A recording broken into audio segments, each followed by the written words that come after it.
Bismillahirrahmanirrahim. Assalamualaikum warahmatullahi wabarakatuh. Alhamdulillahirabbil alamin. Wabihi nasta'in wa ala umuri dunya waddin. Wassalatu wassalamu ala asrofil anbiya wal mursalin sayyidina Muhammadin wa ala alihi washabihi ajmain. Amma ba'du. Faqala Allah ta'ala fil Qur'anil Karim, a'udzubillahi minasyaitonir rajim. Bismillahirrahmanirrahim. Fa'lam annahu la ilaha illallah wastaghfir li dzambika walil mu'minina wal mu'minat wallahu ya'lamu mutaqallabakum wa maswaakum. Al-ayah sadaqallahu azim. Ilahi anta maksudi waridho kamatlubi a'tini mahabbataka wa ma'rifatak. Ikhwan wal akhwat rahimakumullah dan para pemirsa yang berbahagia, alhamdulillah, pertama-tama marilah kita panjatkan puji dan syukur kehadirat Allah Subhanahu wa Ta'ala yang telah melimpahkan rahmat dan karunia-Nya sehingga kita bisa bertemu dengan Ramadan kali ini. Tak lupa sholawat beserta salamnya semoga senantiasa terlimpah curah kepada baginda Nabi besar Muhammad Sallallahu Alaihi Wasallam. Alhamdulillah, kita masih bisa melaksanakan ibadah puasa hari ini dalam keadaan sehat walafiat. Ibadah puasa merupakan kewajiban bagi tiap-tiap orang yang mengaku beragama Islam. Ketahuilah, tidak ada jalan lain untuk memahami agama Islam ini dengan baik kecuali dengan ilmu. Karena ilmu yang akan mengantarkan kita pada keimanan yang hakiki. Kesohihan ilmu perlu untuk kita perhatikan dengan landasan ilmu pengetahuan, dengan landasan pemahaman yang kuat yang bersumber dari Al-Quran, As-Sunnah, dan af'al para sahabat. Ikhwan wal akhwat rahimakumullah dan para pemirsa yang berbahagia, iman dengan ilmu itu memiliki korelasi. Orang yang beriman sudah pasti dia berilmu, tetapi orang yang berilmu itu belum tentu dia beriman.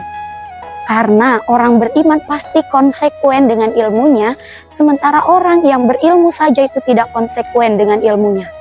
Artinya apa? Orang beriman pasti akan melakukan segala perbuatan itu berdasarkan ilmu-ilmunya. Beda dengan orang yang berilmu saja, itu melakukan segala perbuatan berdasarkan hawa nafsunya, berdasarkan instingnya. Namun, kita perlu ingat bahwa yang namanya iman itu sifatnya bisa berubah-ubah. Al-imanu yazidu wa yanqus. Iman itu bisa bertambah dan bisa pula menurun. Yazidu bi ta'ati wa yanqusu bil maksiati. Bertambahnya karena ketaatan dan berkurangnya karena adanya maksiat. Maka dari itu, perlu adanya indikator iman di dalam hati kita agar kita mengetahui keadaan iman kita seperti apa. Apakah dia masih hidup atau justru sudah mati? Apakah iman kita baik-baik saja atau justru sedang tidak baik-baik saja? Ketahuilah, iman itu terbagi menjadi dua macam.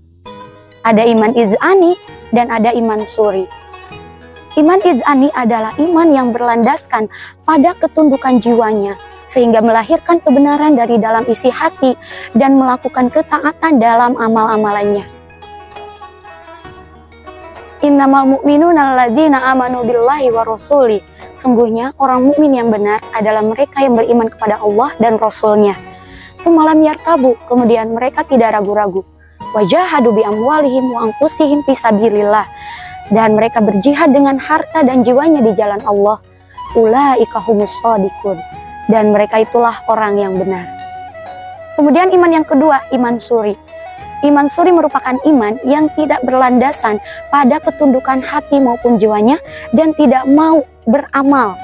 Nah, iman seperti ini hanya mementingkan atribut luarnya saja. Yang penting dipandang sama orang dia itu beragama Islam.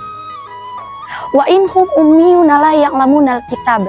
Dan di antara mereka ada yang tidak mengetahui huruf dan bahkan tidak mengenal Alkitab. Illa amaniya wa inhum illa yadhunnun. Kecuali hanya dongeng belaka dan mereka hanya menduga-duga saja. Quran Surah Al-Baqarah ayat 78. Ikhwan wal akhwat rahimakumullah, bulan Ramadan merupakan imun booster untuk iman. Jadi kita manfaatkan untuk kesempatan Ramadan untuk kita perbanyak imun supaya iman kita semakin bertambah. Ada 3 jenis imun. Yang pertama, itu dengan ilmu. Ilmu yang bermanfaat, ilmu yang terrealisasi dalam kehidupan sehari-hari, dan ilmu yang bersumber daripada Al-Quran. Imun yang kedua adalah dengan merenungkan ciptaan Allah. Sudah jelas di dalam Quran surah Ali Imran ayat 190-191 mengenai penjelasan manusia ulil albab. Seperti apa manusia ulil albab? Alladzina yadhkurunallaha qiyaman wa qu'udan wa 'ala junubihim, yaitu orang yang senantiasa mengingat Allah dalam keadaan berdiri, dalam keadaan duduk maupun berbaring. Wa yatafakkaruna fi khalqis samawati wal ard. Kemudian mereka merenungkan ciptaan apa yang ada di langit dan apa yang ada di bumi. Insya Allah itu sering kita lakukan di dalam perbuatan sehari-harinya yang termasuk ke dalam zikir khofinya. Kemudian yang ketiga, imunnya, yaitu dengan melaksanakan segala perintahnya, menjauhi segala larangannya. Sudah jelas ya, mana perintah, mana larangan. Jangan sampai kita ketuker nih, yang perintahnya kita jauhi, sementara larangannya malah kita jalankan. Insya Allah kita tidak seperti itu. Baik, ikhwan wal akhwat rahimakumullah, sebelum kita tutup ada sebuah amanat nih daripada setan untuk kita semua. Dikisahkan dahulu setan itu dapat terlihat oleh mata manusia. Duduklah antara setan dengan manusia dan terjadi perbincangan. Manusia bertanya, "Wahai setan, gimana caranya supaya bisa menjadi seperti engkau?" Setan tentu terkejut. Sungguh sebelumnya belum pernah ada yang bertanya seperti itu. Apa maksudmu? Kemudian manusia itu menjawab, hatiku menginginkannya. Maka setan pun memberitahukan caranya, yaitu tinggalkan sholat dan perbanyak bersumpah, mau itu benar ataupun dusta. Akhirnya si manusia itu menjawab dengan lantang, demi Allah, aku berjanji hari ini aku tidak akan pernah meninggalkan sholat dan aku tidak akan bersumpah. Mudah-mudahan kita bisa mengambil hikmah daripada amanat yang telah setan berikan. Karena setan merasa terkejut telah ditipu oleh manusia tadi. Setan merasa dirinya telah dibongkar rahasianya oleh manusia tadi.